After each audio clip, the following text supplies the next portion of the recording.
somebody I'm working with are actually recruiting for a very senior role in their organization. And it's kind of mine. She's like, this is the person I want. And I said to her, it's interesting because when you're recruiting at an executive level, it's very different. And one of the things I noticed on the individual's CV was there was a lot of, I grew a business from X to Y, but what lacked in the CV was how they did it, right? And any recruitment specialist will tell you that that's a critical element. And if it's not there, it can be a red flag. Another really important part, which I certainly haven't mastered, but having a focus on it, is self-care. So whether, it's different for different people, but for me, it's exercise and meditation and spending time, having that time with family.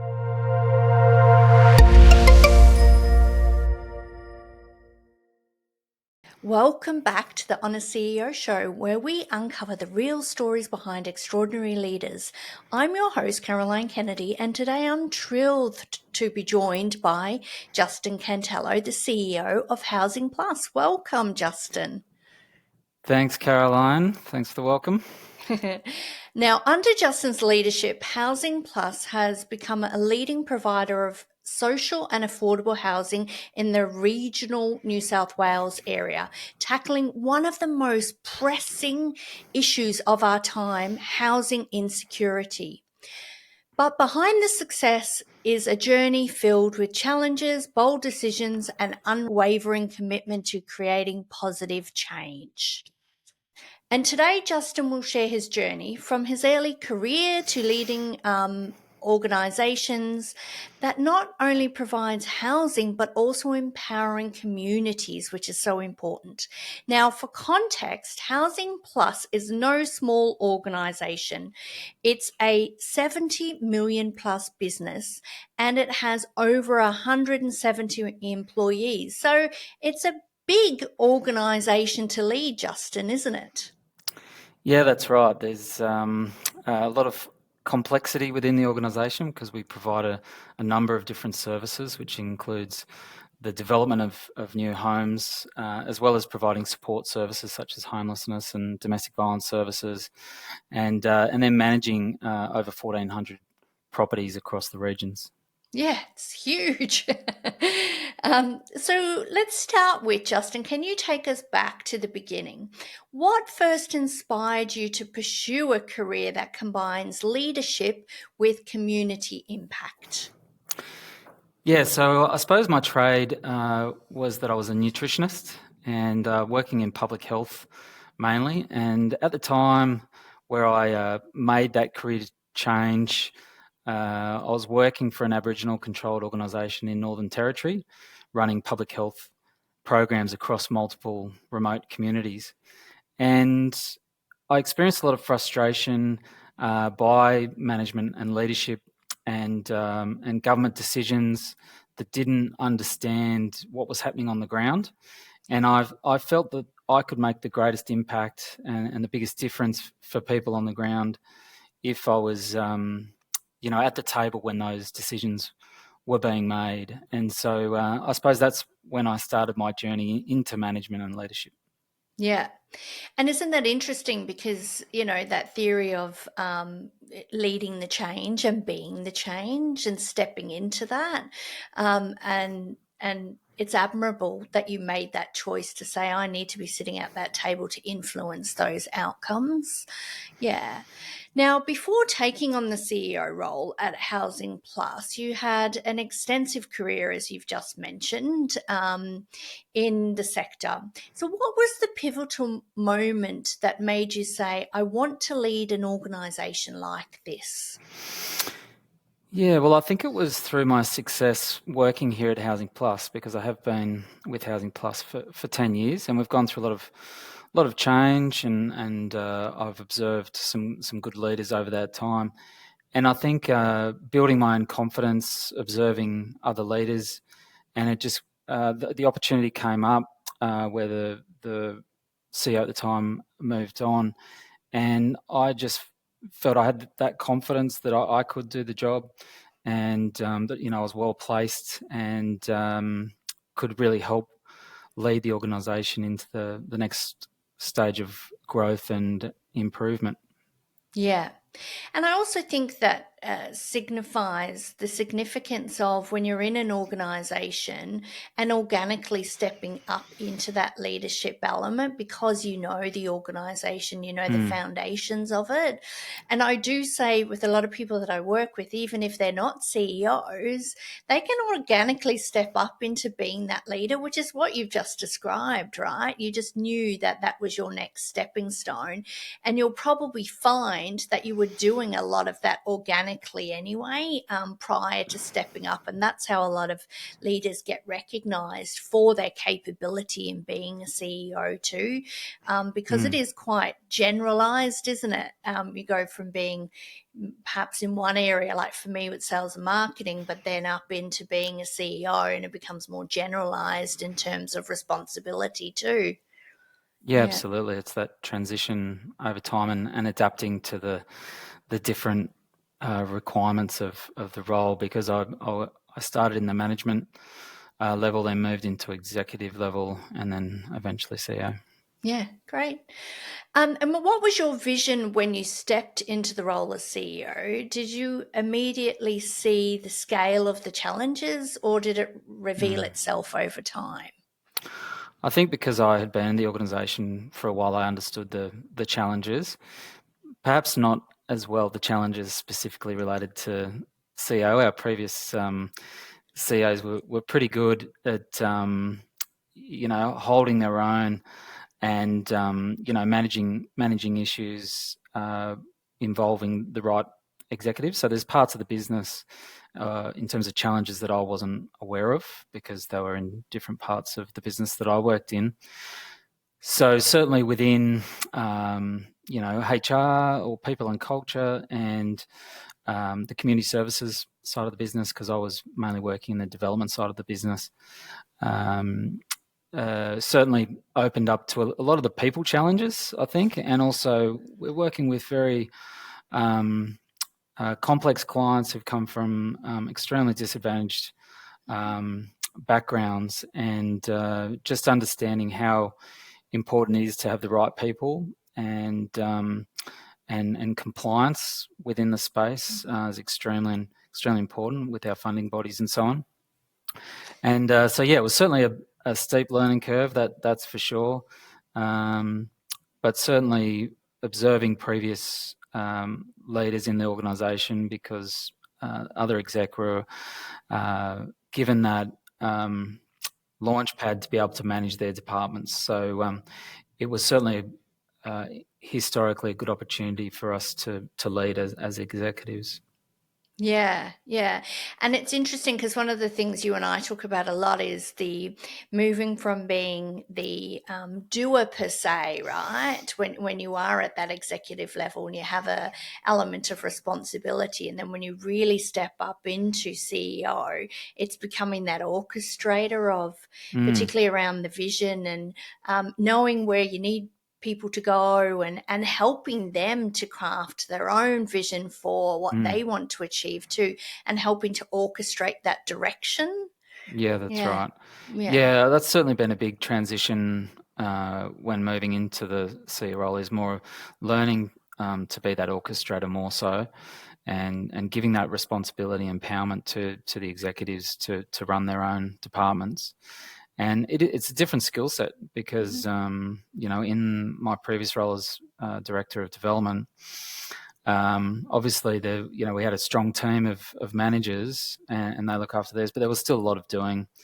Whereas in the CEO role, there's a lot less doing and a lot more supporting, asking the right questions, and just helping them to deliver what they think is right, and challenging them on things as well as supporting and encouraging. Yeah, and helping them to unpack their thinking too, right? Because that's part of the process of that orchestrating. And when we're in the middle of something, sometimes it's hard to see with clarity what's needed, and helping them to unpack that clarity too. Yeah, Yeah, absolutely. yeah. So Housing Plus operates in a sector that faces complex challenges, right? From funding limitations to the growing needs of affording housing, particularly in this housing crisis and with interest rates, etc., and people not necessarily being able to afford housing. What were the biggest obstacles you encountered when you first became the CEO? Yeah, well, I think that certainly, the people side, like I mentioned before, particularly in the housing and the development side to deliver the social and affordable housing and specialist accommodation, the funding pipeline is sporadic and irregular, and it's really hard to resource your internal development team when you don't have a regular pipeline of funding because it's all very competitive. And Yeah, so supporting and resourcing a team to efficiently deliver housing is certainly a big challenge. And the other one that I touched on before is certainly within a regional context, the pool of talent is challenging at times, and a lot of the roles are highly skilled roles, and we have to do a lot of work to attract good people, whether they're from the regions or from Sydney or other major cities. We've actually done a lot of that recently, and with varying degrees of success. Sometimes it works out really well, and other times it doesn't. And we're certainly getting better at that, at identifying the right people, the right personality that aligns with our culture and understands the regions, or is adaptive to be able to understand the regions while being, well qualified and experienced in their area. yeah. And I always say you either win or you learn through circumstances. And I wonder what's your biggest learnings to date in terms of getting the right people on the bus? Yeah, I think it's really focusing first on getting the right personality. That the personality is just so important, and depending on what the role is, obviously experience and skills are really important also. And so I think it's just spending more time at the front end, through the recruitment process to ensure that we do get the right people. And we've implemented different strategies to achieve that, whether it's through personality profiling for Yeah. particular roles, and also using recruiters for roles where the pool is not always very very large, and it's challenging to find the right people. So we'll certainly use recruiters for particular roles. Yeah.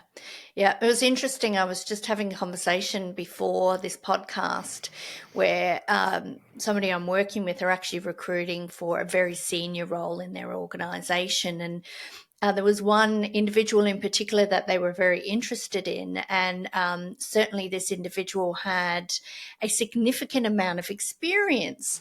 And I know that this client of mine, she was like, this is the person I want. And I said to her, it's interesting because when you're recruiting at an executive level, it's very different. And one of the things I noticed on the individual's CV was there was a lot of, I grew a business from X to Y, which is quite Mm, significant.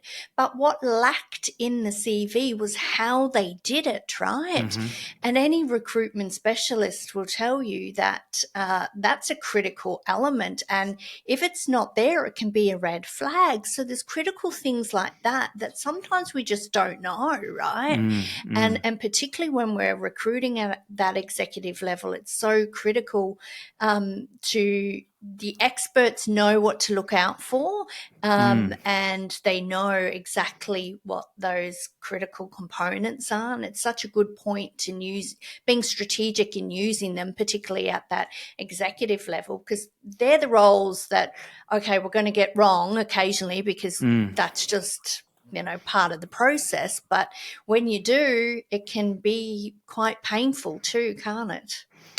Yeah, I think it's so important to spend that extra time at the beginning to make sure you're confident. And within a regional setting, sometimes you don't get a lot of applicants.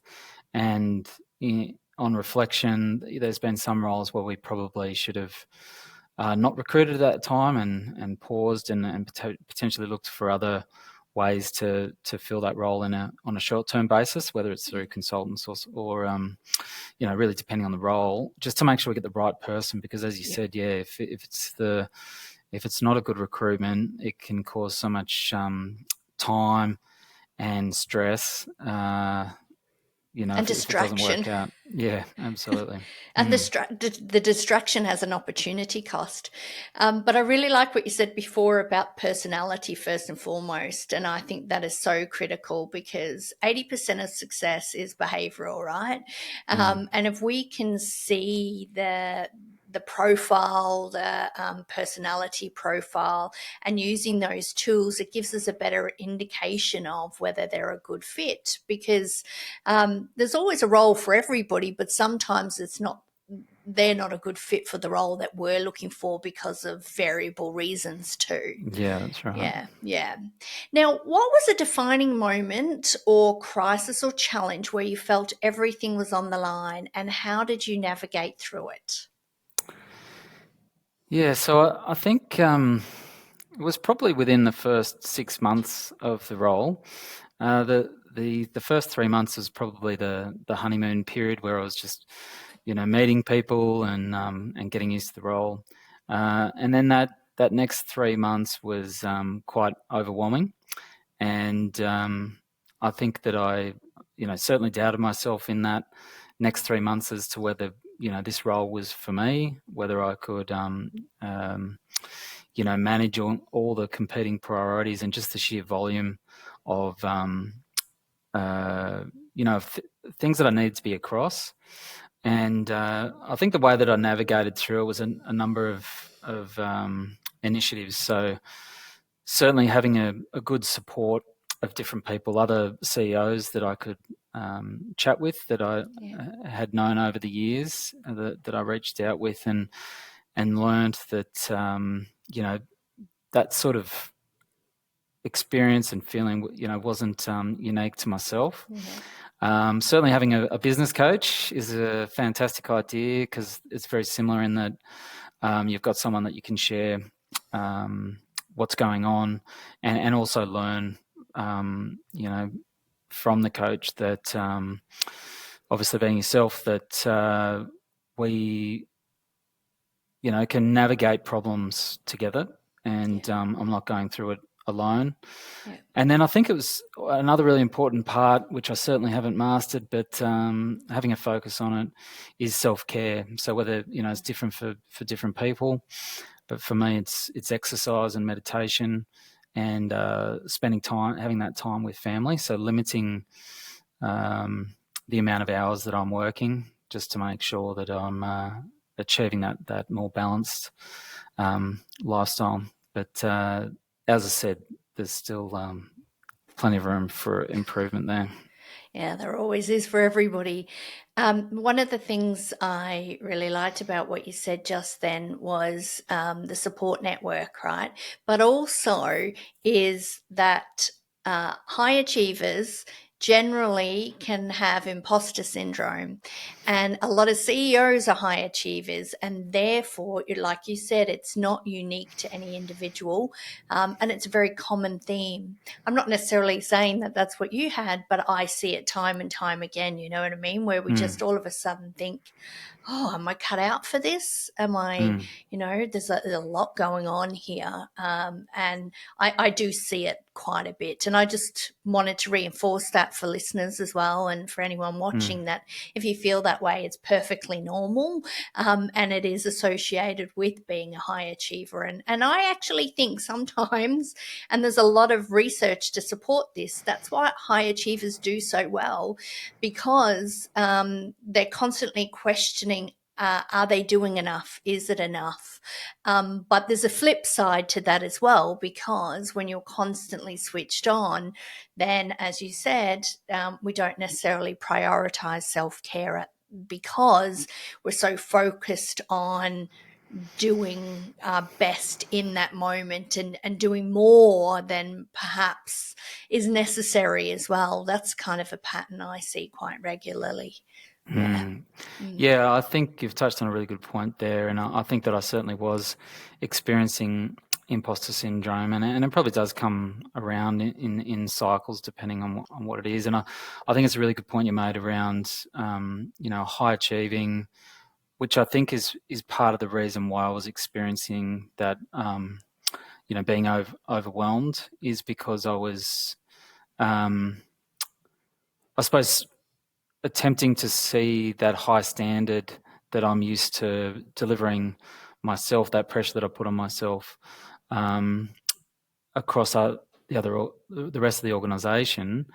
However, realising that my way is certainly not always the right way. In fact, often it's probably not, and it's really shifting that focus to understanding where team members are at and just supporting them on their pathway of improvement that they're following.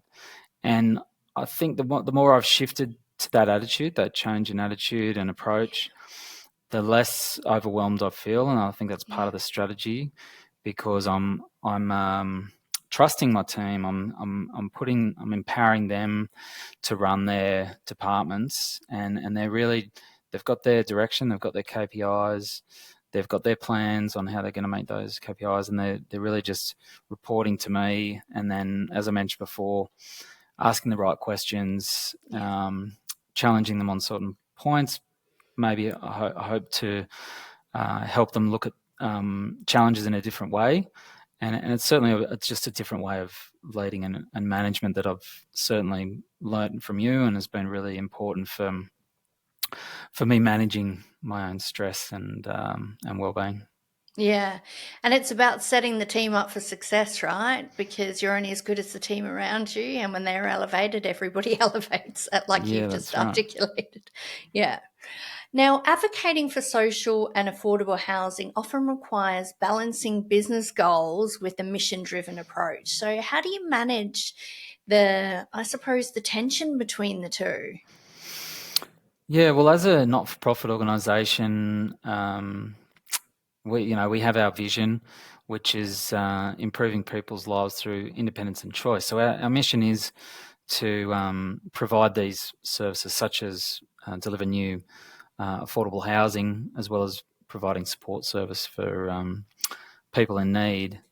And as a not-for-profit, or really the more correct term is a for-purpose organisation, we actually do generate a profit, but as a charity, we reinvest that surplus each year into more Yeah. services. And so it's balancing. The way we get that balance is we're achieving against our strategy, which is to deliver more homes, more services, win new contracts to deliver those services, but in a financially sustainable way. So, for example, we have our 7 golden rules of finance, and as long as we're meeting all those sustainability financial metrics, because we're not about making a profit to pay shareholders, for example, Yeah. we're there to deliver homes, but we can't do that unless we're financially sustainable. So within the not-for-profit space, it's quite clear once you set it out on how to achieve that balance. Yeah, yeah, I really like how you've articulated that, because it's interesting. I don't like that term not for profit either, because you need to be commercially viable to have a broader impact, right? Like you Yeah, said, exactly. because you're reinvesting it. Mm. So it is critical. But I like the lens in which you looked at that, meaning we have a broader impact if we are commercially viable and financially sustainable. Yeah, Yeah, that's yeah, right. that's a good way to describe it. Under your leadership, Housing Plus has introduced innovative solutions to address housing needs. Can you share one of the most impactful initiatives or programs that you've spearheaded? Yeah, I think a recent example is our support and accommodation service that we provide for women and children escaping domestic and family violence. So we were one of the first not-for-profits to deliver this kind of property that provides independence, privacy through a self-contained unit or a complex of self-contained units that also has a community facility that provides support on site. And so we advocated, we were working closely with government to bring this initiative forward in the regions. We ran a first pilot here in Orange, and then that led to the government funding. In part, there were obviously a lot of other important players in that as well, but we were part of it. And the state government ended up releasing a large fund of $500 million for this type of asset and service. And so we're now currently building another 10 of those across regional New South Wales through the government funding and other important partners as well, a lot of community fundraising and sponsors to make that happen. And so part of that, we also, because we're one of the first to deliver one of these outcomes in Orange, we developed a design guide for the sector. So all the learnings that we gained through our delivery of the first one and through that pilot, and we shared that knowledge. You could say that we shared our IP because we knew it was going to be a benefit to the sector. So for other community housing providers like ourselves, other homelessness services, if they were delivering that kind of property, they could certainly learn from our design guide. Yeah. Well done. I mean, that is such a in-demand and highly needed solution and service out there. And it really demonstrates your impact because you not only did you facilitate the first round, but then you had that seat at the table to influence the broader outcome as well, and then sharing that IP, and that has a significant impact that you guys must be so proud of. Well done. Yeah, it was certainly a big team effort, across the executive and particularly our community services team, in particular the DV team. Yeah, yeah. And certainly much needed. And I have no doubt it's underinvested, even though the government have made a significant investment in that area, which is very positive anyway, because then it will start to make those inroads that we need in that area. Yeah. That's right. When you look back at your time as CEO, was there a moment when you felt a breakthrough, like things were falling into place? Yeah, I think as we spoke before about that change in approach around orchestrating and assessing where each executive member was at so that I can support them from there. And I think getting the executive team into a place where they were, empowered and operating independently, clearly defining roles, so people knew what the executive team knew what their responsibilities were, and it's still absolutely a work in progress. But I think it was that shift to empowering the teams that was a breakthrough for me, certainly. Yeah, okay, that's a really good example.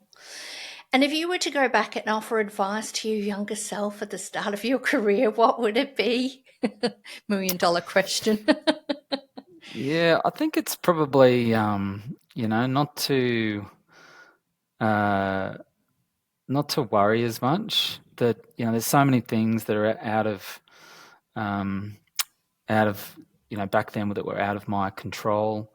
There's only so much that I can do within a day, and worrying about things in the future, beyond that day is, obviously got a plan, but worrying about things that are sort of out of your control or beyond that day of your influence, I think, I'm still reminding myself today of that point, but I think it's a really important one. That obviously put focus on the things that you can control, and to not worry about the things that I can't. Yeah, that's really sage advice. And I would say that, like I said before, psychology is 80% of success, right? And a lot of people think it's skill and technique, but it's the psychology, which is a skill in itself anyway. And what you've just said is so critical. And I see it time and time again. And a lot of individuals, when they master that element, and look, mastery is, we're never going to be perfect. We don't master it 100%, but everything's on a spectrum. And if we can go from mastering it a little bit more, even incrementally, what happens is we certainly go from the overwhelm to be more feeling a sense of peace, that internal peace where we show up differently and we have a different focus too. And so I think that's great advice for your younger self. And I'm sure many listeners and people watching could resonate with that and will resonate with that. What legacy do you hope to leave behind, not just with Housing Plus, but as a leader in the space? So I think the focus on people and creating a business, an environment where people can flourish, they're supported. I think is extremely important, particularly within the sectors that we operate in, that can be very stressful, particularly for frontline staff. Just the importance of providing that support for our staff, and to leave behind a culture where that is a top priority. I think that would be that's really important for me. I think also the structures that have been put in place that are sustainable, so that when there is staff turnover, those structures are still in place, that are just so important for a business to operate in a consistent and efficient way. I think that those are probably the important ones. I think is really getting the right structure that stays in place, and then just looking after our people from a care perspective, but then also a development perspective as well. Yeah. And it's the people that make a business, right? Employees, the people that you service, the clients, and that is so critical. And I know with you that that's not just, a line that you're throwing out. You genuinely care about the impact, both within the people of your business and the clients that you serve. And I think for any leader, having that legacy of impact is one of humility too, right? It's about being of service to others, and it's lovely, I think, too. Yeah, yeah. It's beyond self. And hence why you're in the role in the sector. Yeah, and I think you often say, what can we be doing to turn the dial? And I think putting that energy and focus on your people will ultimately have the greatest impact on our clients and tenants. And so really, particularly at that exec and CEO level, I think it's really important that focus is on people, because that's going to ultimately create the biggest impact for our customers as well. Yeah. Okay. Great. Thank you. And one final question. And you mentioned this before, but I find a lot of CEOs tell me it's lonely at the top. And having, as you said, a sounding board is an invaluable asset to them. And in our work together, what would you say has been the most unexpected insight or breakthrough you've experienced?